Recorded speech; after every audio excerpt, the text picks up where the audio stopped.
नुकिन आदिवासी agenda बांचा लगित तके बेकार गया चाहे मुख्यमंत्री से नवा जेमेम पार्टी माने जेमेम पार्टी रे दो आदिवासी हासावासा जाति धर्म रोजगार बांचा रेना एजेंडा गे बनुआ एंडकान कमी होरा चे लेकारे हुई दरिया बरंचो आदिवासी को आशा हर रे रेना गे कमी कना आदिवासी रेन मारांग बुरु लुगु बुरु नवा को अखरी रेना कमी होरा हुई कना आ नवा झारखंडी डोमेसाइल वांग लगु कारण ते झारखंडी स्थानीय हर को रोजगार खन को बेरोजगार कना और विभिन्न पनौत करे नमाल कमी रूपते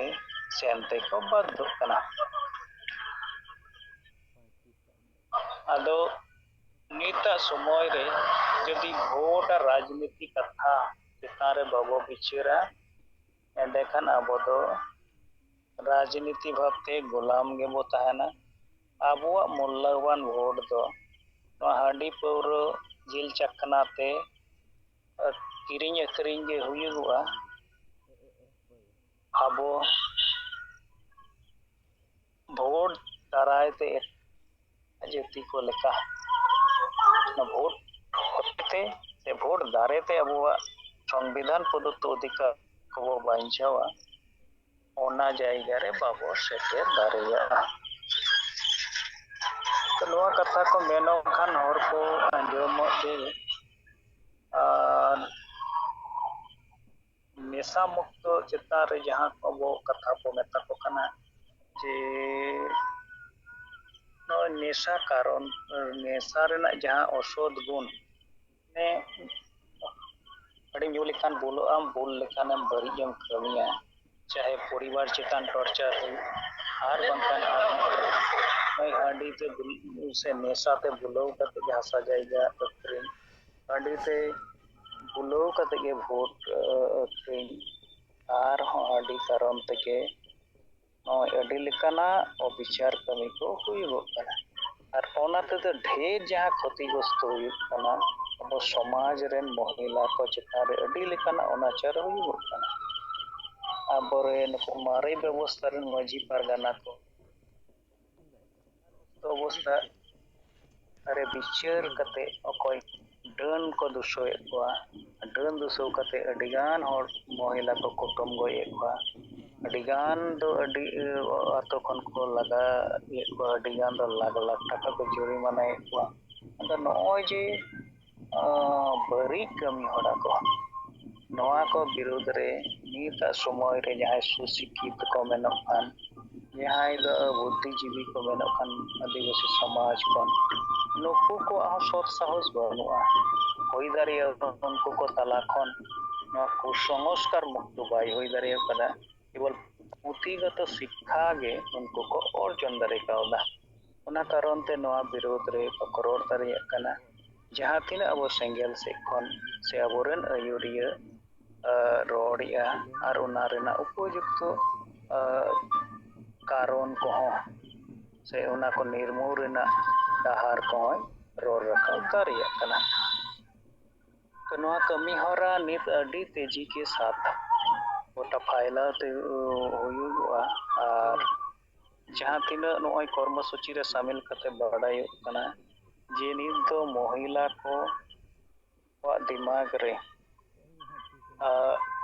अडी लोगोन ते नेशा मुक्त रेना कथा को रोड़ो खान दो नेशा कारण ते उनको चितारे जहां नाचार को युग कनवा को रोड़ो खान उनको उना को बुझेव दारिया कना और उना तेगे संगे महिला को गे आवरण कार्यकर्ता को ठेन नितम को लछिया जोगाजोग स्थापन लगी पे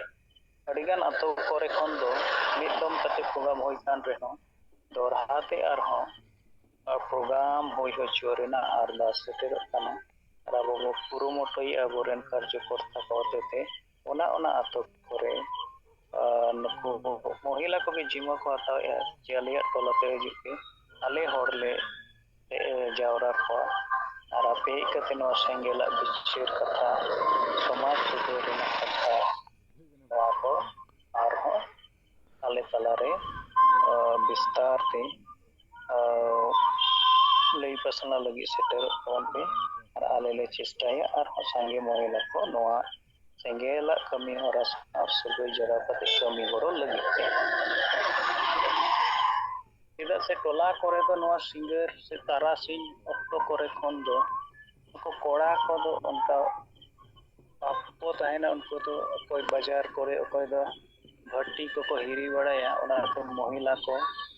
ᱟᱨ ᱱᱩᱠᱩ ᱠᱚᱜᱮ ᱠᱚ ᱛᱟᱦᱮᱱ ᱠᱟᱱᱟ ᱟᱨ ᱩᱱᱠᱩ ᱛᱟᱞᱟᱨᱮ ᱱᱚᱣᱟ ᱵᱤᱪᱟᱹᱨ ᱠᱚ ᱥᱮᱴᱮᱨᱚᱜ ᱠᱟᱱ ᱠᱷᱟᱱ ᱫᱚ ᱚᱸᱰᱮ ᱨᱮ ᱢᱤᱫᱴᱟᱝ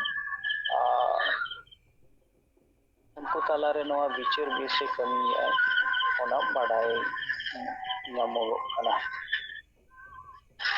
ᱟᱨ ᱛᱮᱦᱮᱧ ᱫᱚ ᱯᱟᱞᱟ ᱨᱮᱱᱟᱜ ᱠᱤᱪᱷᱩᱜᱟᱱ ᱡᱮᱞᱟ ᱨᱮᱱ ᱡᱮᱞᱟ ᱯᱨᱮᱥᱤᱰᱮন্ট ᱠᱚ ᱛᱩᱞᱩᱡ ᱡᱳᱜᱟᱡᱳᱜᱽ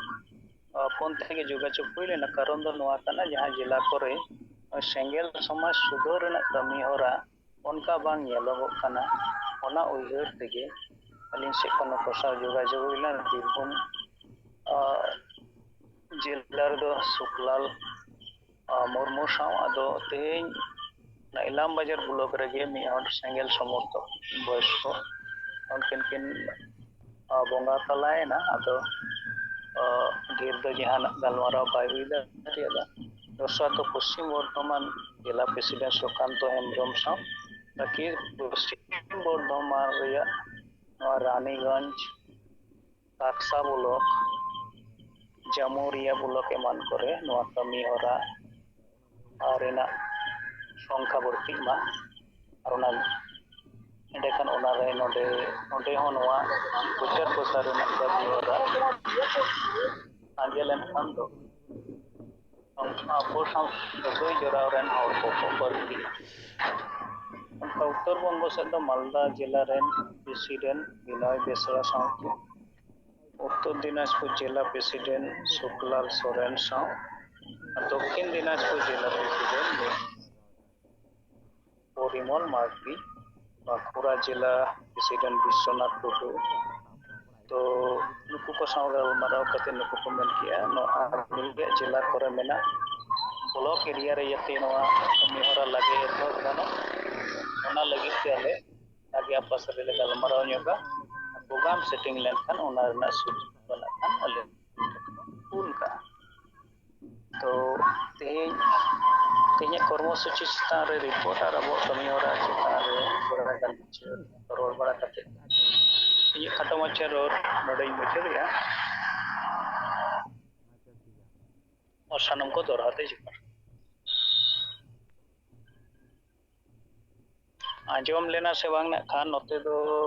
ना सेरमा जरी को हुई गो कना औरी बंदो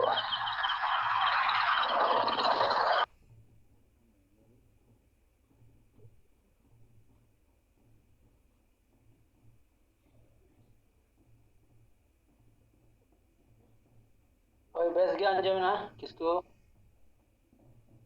उससे धरा थे अंजमना गलमरा दो आज हम रिपोर्ट के हम जिला को सला कमी रिया अड़ी अड़ी सराव मासनम को जोहार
Yes.